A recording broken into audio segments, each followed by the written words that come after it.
Peace be with you. Assalamu alaikum. Alaikum salam wa rahmatullahi wa barakatuh. Now I know I said Antoine. Antoine. Antoine. But how do you pronounce it? Antoine. Antoine. Yeah. Antoine. Parlez-vous français? Oui, oui, je parle français. Bonjour. Bonjour. Bonjour. We are, I know, I mean, there's a big community in France. Yes, there is. Yeah. There is, and you know, they're tuning in and they're like, alhamdulillah, we have a native from Paris. Mm-hmm. You got the French, that's how you can identify. Is that like particular to... That's usually more British. More British? Yeah, but people usually associate with Why do they associate it with the French people? You know, I guess, it's the beret and the baguette, and I don't carry the baguette with me. Yeah. So you have a very interesting story. You were agent to the stars, the underground stars, Derek Carter, and some of these other people who were very well-known DJs, some of the top elite DJs in the music world. And we want to kind of get a before and an after. So tell us a little bit about yourself, and so we can kind of have the audience identify with you, and then we'll get to where you're at today. Inshallah. Bismillahirrahmanirrahim. So, Jazakallah khairan first. Thank you so much for having me here, inshallah. I'd say we because it's my wife and I actually traveling, and we're just going back to Chicago where I used to live, and that's where I reverted to Islam 12 years ago. At that time, as you were saying, I was in the music business. I was bringing basically French DJs to the US, French DJs and musicians, and the other way around as well. And as you were saying, music was my life. Dance was my life. I was spending most of my time in nightclubs, not for drinking. I wasn't drinking at the time, actually. I had quit drinking already, but to be in that kind of frenzy, I guess. And Chicago opened up its arms for me, and so I worked there for a few years. But I guess I was also developing on the side some, I wasn't satisfied completely, of course. I was looking for something else, and even though I was physically involved in a lot of things, spiritually something was missing. There's a big void, you could say. There was a void, definitely. Isn't France known for now being people go to France for that romance, and it's kind of linked to, you get away, you got French wine, French women, and it's just kind of like, the big party in France. Romance. Is this kind of is this correct? There's a part of it that's correct. It still has a very big fantasy. Fantasy, that's what it is. People create a fantasy around French, the French language, and but obviously you were living that whole lifestyle, and you weren't happy. No, when I grew up, also I was lucky enough to travel. I lived in other cities. I lived in London. I lived in Hong Kong. I'd seen other parts of the world, and for me, it all eventually goes to the same materialistic view of things. Our world today is just the same pretty much everywhere. Yeah. So even this fantasy about France, when people get to Paris, they understand that it's no more. No? No, unfortunately. Is that is it the French president also, who was kind of also just chasing his desires? Is that the one? And he was hiring prostitutes, and is that the French president, or which? This one, maybe not, so overtly, I don't know. But, These politicians, they're kind of getting caught with, indulging in their passions. Yeah, you're talking about, the former president of the IMF. Okay, yes, okay. Who was going to be the next president. He was going to be the next president. Yeah, that's true. Yeah, okay.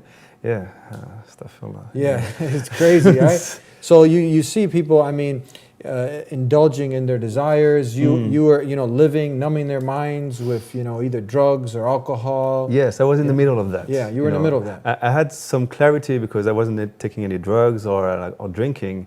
But I guess another way of numbing yourself is, through any kind of addiction. And music to me was an addiction. Dance to a certain extent was an addiction as well. I had to have that, that inner rush, like you can get in sports, or you can get. So I was kind of hooked on that. And alhamdulillah, Allah Azza wa Jal made it so that I get injured, actually. I got injured. I couldn't perform what I was doing before. How did you get injured? Doing martial arts, actually. So you've done martial arts also? Yes. Capoeira, Capoeira, is that right? Yeah, I was playing capoeira here. Yeah. So yeah, So you get injured now. Was it kind of a match that you had, or just during some regular training? Just during training. Okay. Yeah, and as something snapped actually in my back, I had to take a rest for a long time, and it happened so that at the same time I met this brother here, Farid, who I must say, send him my biggest salam, because to date he's still my biggest friend, my best friend. So you met a Muslim now? I met a Muslim. Yeah. Okay. Yeah, he's a French-Algerian Muslim. Okay, but before that, were you involved in any kind of religion? Not much. I was looking at different philosophies, mostly Eastern, like Buddhism, Taoism. I was more into that, basically. Yeah. You mentioned before, I think that you weren't, the whole, there's kind of a negative thing attached to religion. People don't want to be associated with any organized religion. Exactly. That at the time when I met this brother, that was what really struck me. He was someone who was very free, very himself, who knew himself very well, who had knowledge about a lot of things, was very smart, and we had a lot of conversations together. And he was taking me to other levels, really, of intellectualism. But at the same time, he was following what I called at the time organized religion, which for me was nothing but constraints and like shutting doors to your to your spirit or to your intellect. So for me that was a big paradox at the time. Yeah. Is it in France? What's the predominant religion there now today? Today some people say it's Islam. Some people Islam? Yes. Yeah. Because there's a very large population of Muslims in France, and unfortunately the Christian community doesn't practice anymore. The churches are empty. The churches are empty in France? Very much empty. I've heard the same thing in UK and many other European countries, that the churches are empty. Yeah, yeah. Why do you think this is? Well, they got caught into that individualism, this materialistic world, and they don't see any interest in those traditions anymore. And on the other hand, the mosques are full. The mosques are spinning over the streets, which causes trouble sometimes. But because we're not given enough room to pray, for instance, on Friday prayers, for instance. So yeah, people pray on the streets. The mosques are full. Yeah, we're crammed, Yeah. in the mosque in Paris. So how do you go from not wanting to follow any organized religion, and then you come to Islam? So first, because of that meeting with this brother, that set idea that I had in my mind was slowly changing. I could tell there was something else in Islam that actually provided him with the right basis, the right structure for him to blossom, just in every direction. That's what Islam is all about. It gives us this strong basis, basically. And then on the other side, so that was more like the intellectual side of things, the theoretical, and then I also started feeling very, like different pains in my body. And at the time, I talked about it to this brother, and he said, maybe, Islam can do something there for you as well. And that's where I started actually having ruqya done on me. That's the healing with the Quran. You can actually do that. Yes, yeah. Yes. Yeah. And for me, that was very, very strong. Because the first time I actually heard the Quran, I didn't speak a word of Arabic. It was someone actually he had brought in, so I didn't know him. I was sitting on a chair, he started reciting, and I started shaking. Yeah. And I started actually moving the way like he was telling me to in Arabic, but I couldn't, understand a word. Yeah.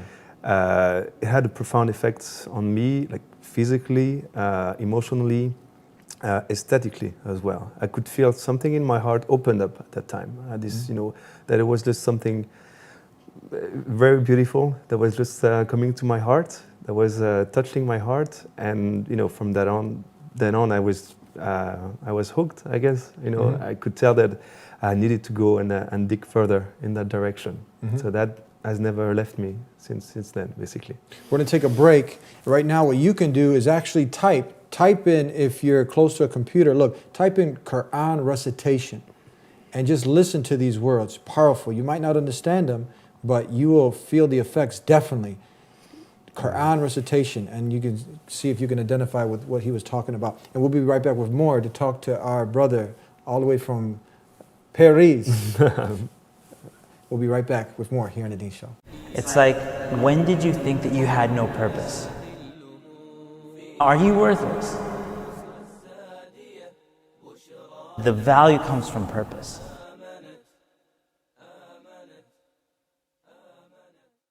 your purpose in life is to worship the Creator, not worship your desires and self, not worship social pressure, the celebrity culture, but worship the thing that's much higher and transcendent, above and beyond.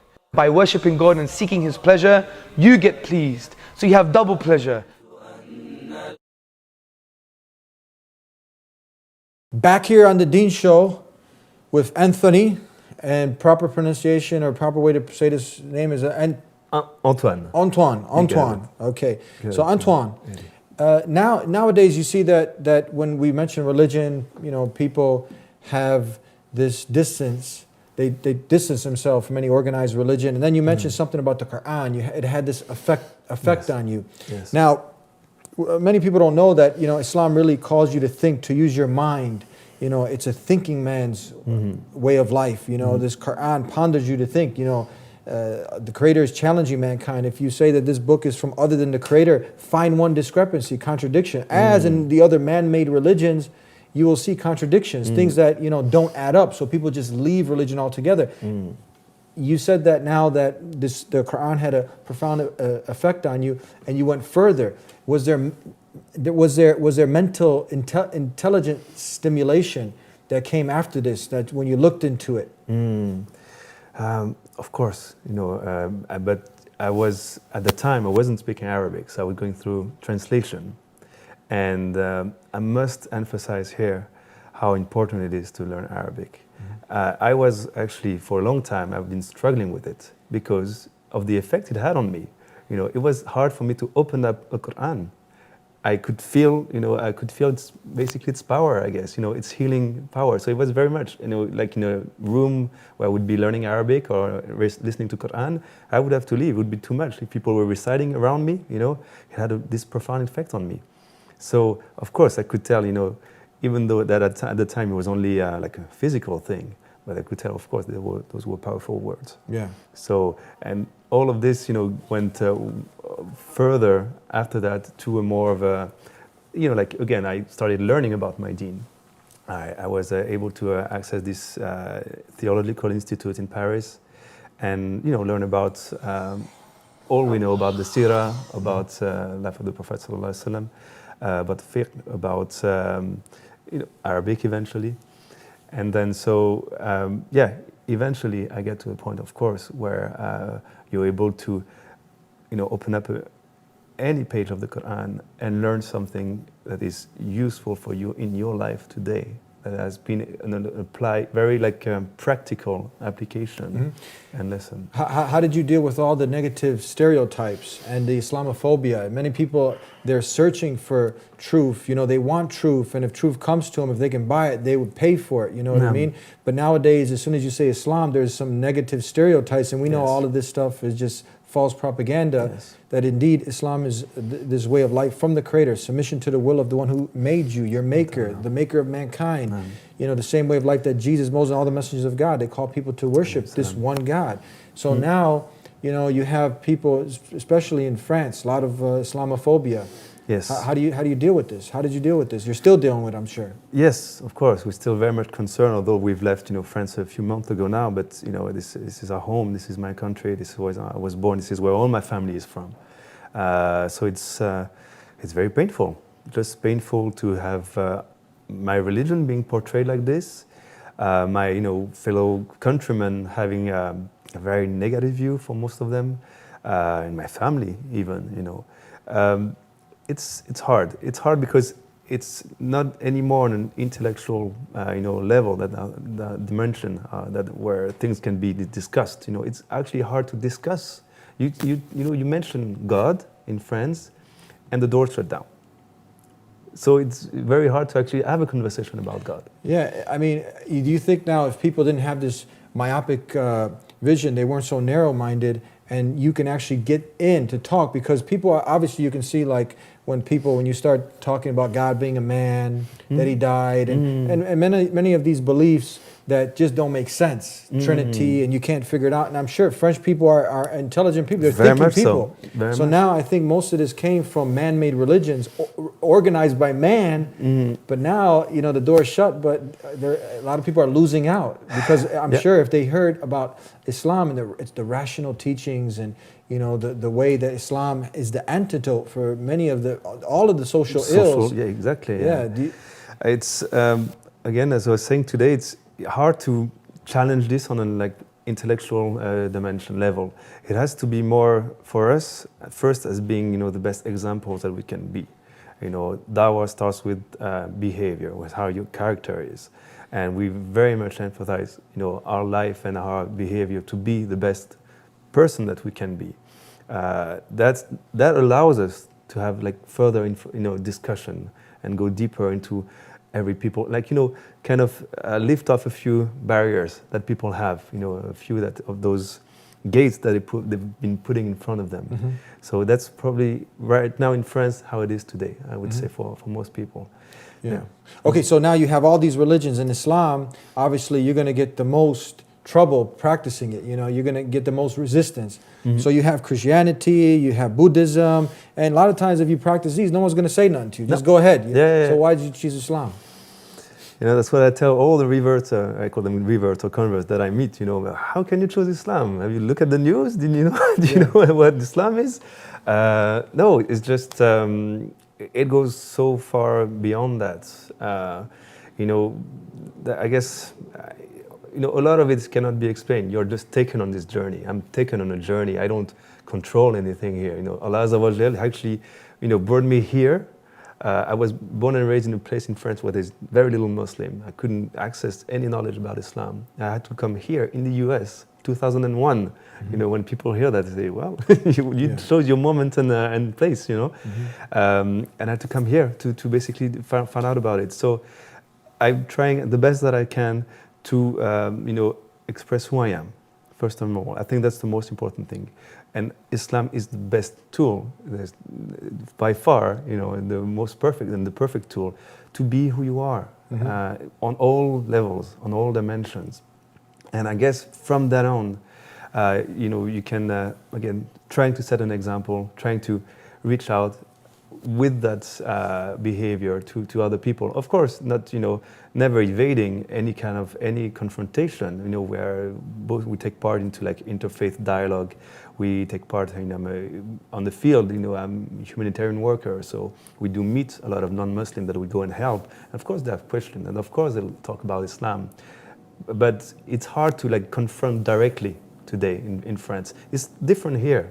You know, people are more open-minded here. People, you know, are still God-believing here. Yeah. So you can talk about God, but yeah, it's hard to even mention the word God sometime in France. Yeah, I think people like, you know, most people that we talk to, and we have this 1-800 number, 1-800 number that people call, and some people will call sometimes aggressively, but after, you know, they calm down and they start thinking rationally, and we start to explain Islam to them. Islam just makes sense. Islam is not calling you to blind belief, as you obviously know. Islam, it provides the evidence. It's authentic. It's providing, you know, the thinking person. Is there a lot of atheists in France? Yeah, it probably is the first religion. Yeah, or the first, we really, I mean, according to our belief, we don't believe there's strictly someone who's purely atheist. Everyone believes in God. Yes, yeah. Or you know, believing nothing is already believing in something. You know, so there's already a belief there somewhere. You just have to work on how find the right words. Also, you know, we're missing a lot of the right words in France to being in French. You know, to be explained about Islam. A lot of people are just ignorant. It's just mostly ignorance. Yeah. So that's the first thing, and then the second thing really is having a, you know, that broader view of how being in your environment, being the best that you can, and setting an example and trying to be, you know, Islam has taught me that I can have a very critical mind about what's happening around me. It gave me those tools, how to analyze the society I am in, the environment that I'm in, and trying to bring solutions. And it's true for me, that example in trying to bring solutions, and they're going to say, hey, this guy, you know, he has a few ideas that maybe not, that could be interesting for everyone. And where does he take this? From Islam, from you know, from the Sunnah of Rasul Sallallahu Alaihi Wasallam and from the Quran. Yeah, we're going to take a break, and then we have some more questions before we come to an end. Obviously, people were out there, and depression is on the rise. Yeah. Suicide, and people have money, but many people are unhappy. Are you happy? Alhamdulillah. Alhamdulillah. So Yeah, I'm Muslim, I cannot be happy. Definitely, and if you didn't know, I mean, Jesus was a Muslim, Abraham was a Muslim. All the messages that the Creator sent were Muslims, ones who submitted to the Creator, not the creation. They didn't worship anything but the one who created creation. That just makes sense. We'll be right back with more here with Antoine here on the Theme Show. We'll be right back. Everybody, deep down, they believe that there is a God. Yeah. And as much as they deny it. If God exists, and He does, if God sends prophets, and He does, if God reveals books, and He does, should He not tell me how to live my life? Doesn't that make sense? They feel more secure and safe now inside the religion of Islam than they ever felt out in the streets. But the best way to bring true, profound happiness, true, profound peace, true, profound tranquility is by following the guidance that God has given. La ilaha illallah, la ilaha illallah. See for yourself what Islam has to say, because it really is the path to happiness and truth in life.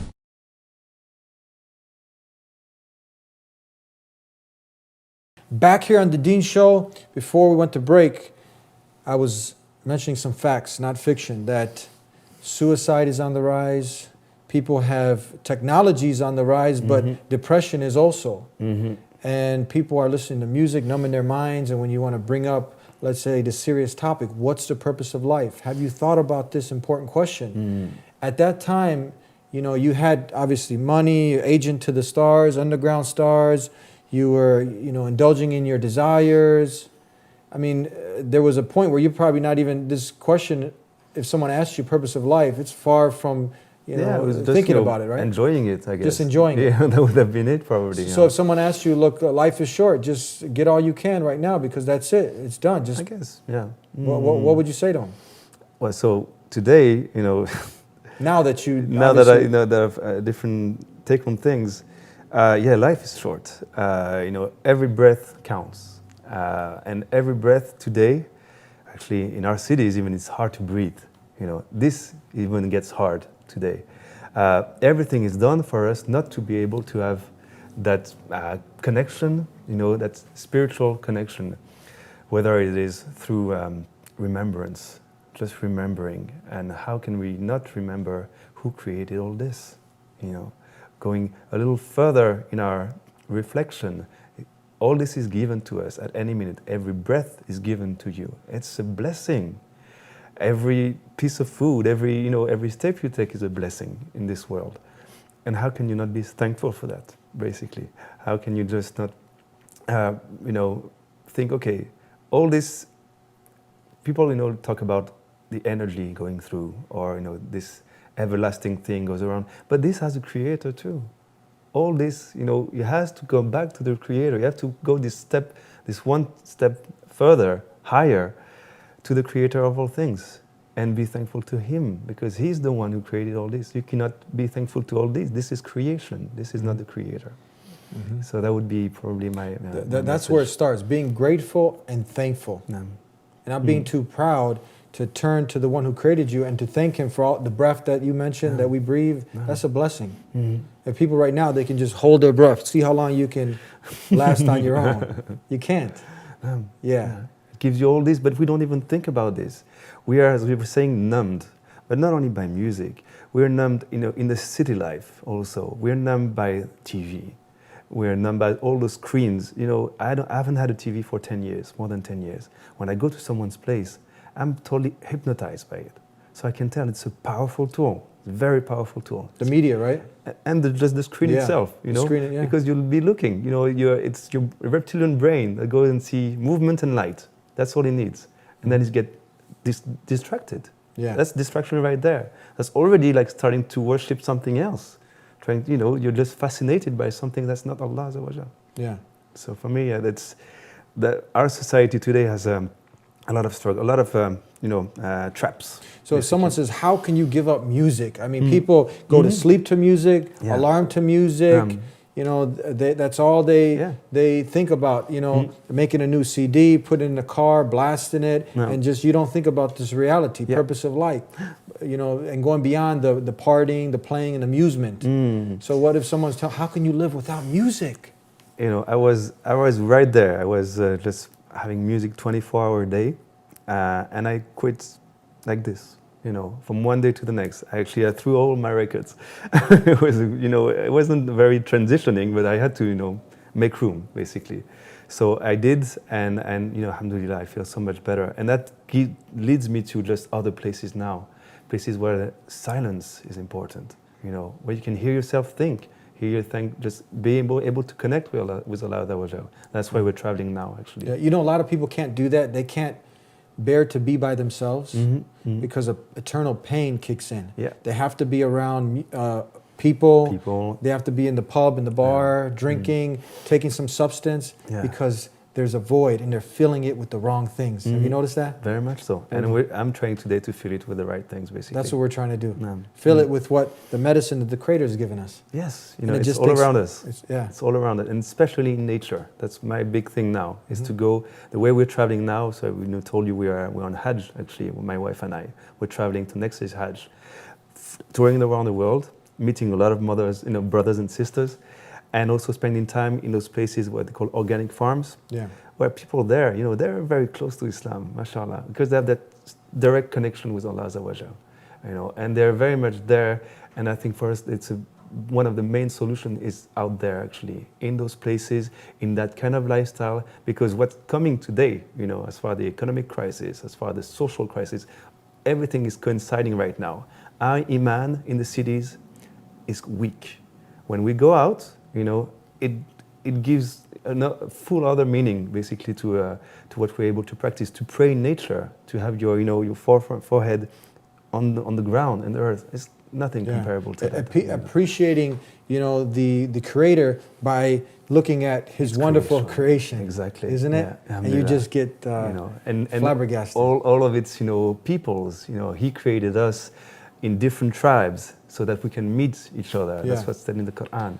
And that's what we're doing, basically. And we're very so now, before we leave, you're also traveling the world with your wife. Yes. And you started now, and your final destination, God willing, is where? Mecca. Mecca, Hajj. Mecca, inshallah, Hajj. To the first house of worship built by Abraham. Inshallah. Yeah. Yes. Adam, even, even going back further. So that's your destination now. You're going to travel the world. Yes. Amazing. From, we started in France, Europe, Iceland, Greenland, the US, inshallah, South America, and then New Zealand, inshallah, Australia, inshallah, through Asia, inshallah, and then to Mecca, inshallah. Beautiful. We got to go now, but there was also, I forgot to mention in the beginning of the show, there's a famous UFC Ultimate Fighting Championship fighter, George St.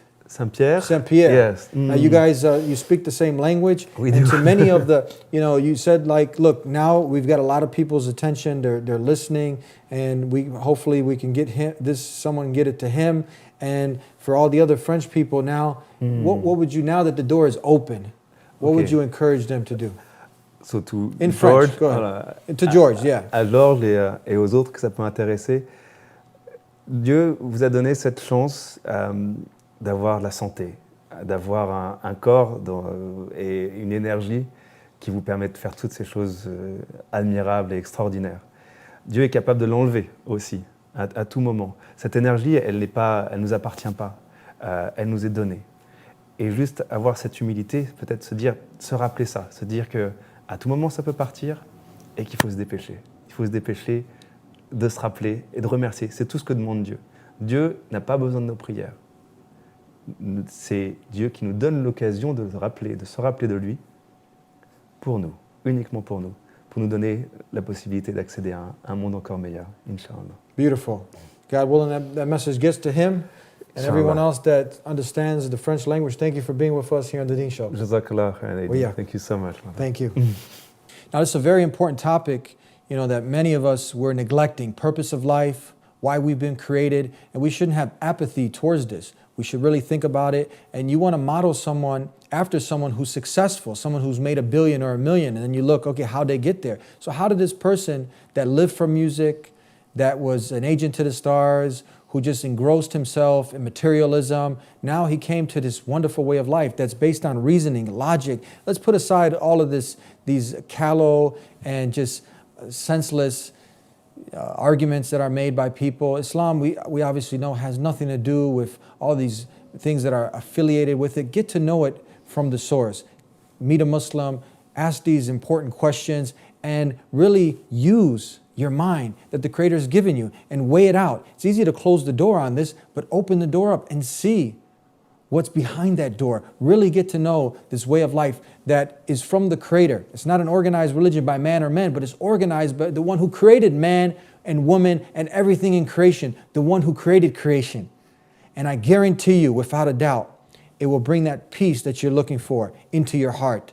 It'll be a new beginning, a new start. Follow us on Facebook, or like us on Facebook, follow us on Twitter, and tune in every week to the Dean Show. And I mentioned that suicide and the antidepressants, are on the rise. The pharmaceutical companies are making millions on people's depression. But why stay depressed? So start right now. I'll leave you with some homework. Look, ask your Creator to guide you. Real simple. Not a man, not a woman, not the creation, but raise your hands up, prostrate the way that Jesus prostrated, and ask the Creator alone. That just makes sense.